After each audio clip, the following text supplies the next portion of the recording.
শুভ দাশগুপ্তের লেখা কবিতা দিদি।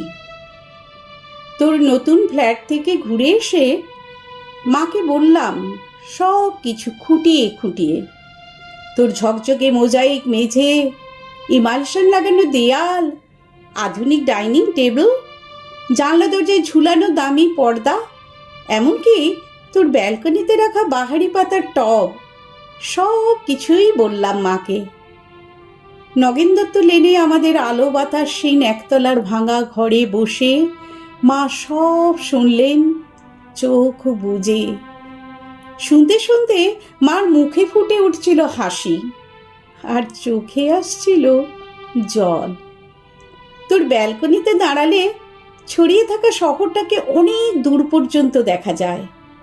বসবার ঘরের দেয়ালে নতুন কেনা একটা সুন্দর পেন্টিং ঘরটাকে কি গাম্ভীর্যে ভরিয়ে তুলেছে।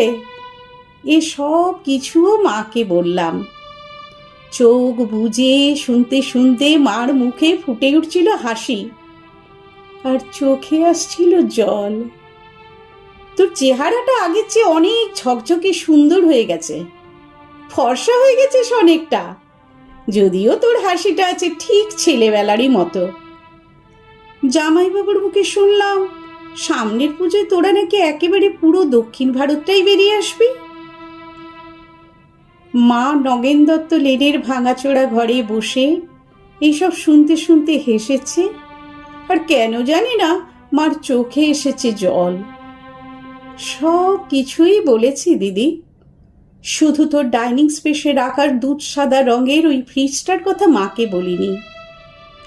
তোর বিবাহবার্ষিকীর উজ্জ্বল সন্ধ্যায় তুই যখন গা ভর্তি গয়নায় অপরূপা হয়ে ফ্রিজের মাথায় হাত রেখে হাসছিলি, তখন যে তোকে কি দারুণ সুন্দর লাগছিল, মাকে বলিনি সে কথাও।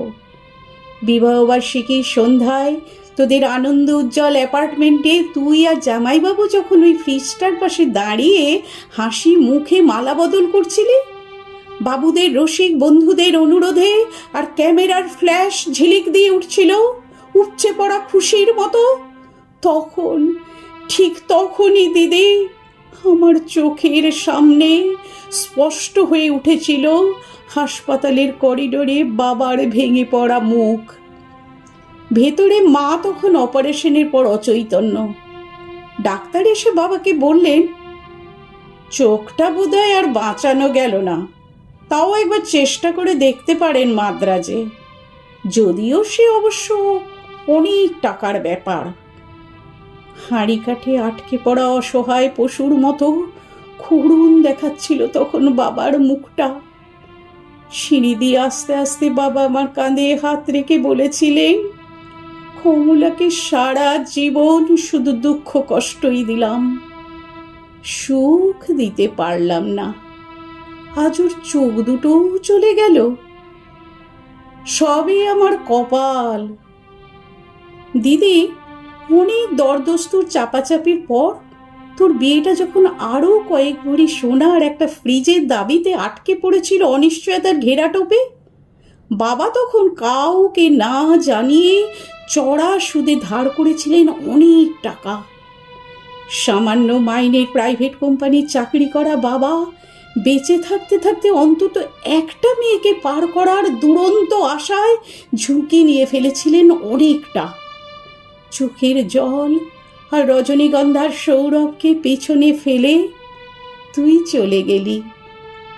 পড়ে রইলাম আমরা, মা আর আমি।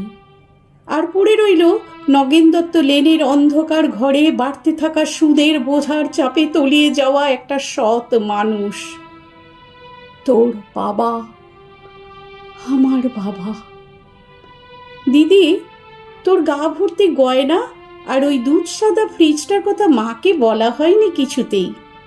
দৃষ্টিশক্তি খুইয়ে বসা মাকে বাবা বলেননি কিছুই, শুধু অসহায়ের মতো খুঁজতেন মার মুখে একটু হাসি, বড় মেয়ের ভালো ঘরে বিয়ে হওয়ার একটু তৃপ্তি। সে হাসি খুঁজতে খুঁজতে ক্লান্ত বাবা চলে গেছেন। এখন নগেন দত্ত লেনের ভাঙা ঘরে বসে মা আর আমি আনন্দেই আছি। একটা আনন্দই বোধহয় সবচেয়ে বড়। এ বাড়িতে আর কোনো দিন সানাই বাজবে না সাহানায়। সানাই, রজনীগন্ধা, বেনারসি, হইচই এসব অপ্রাসঙ্গিক হয়ে থেকে যাবে চিরকাল।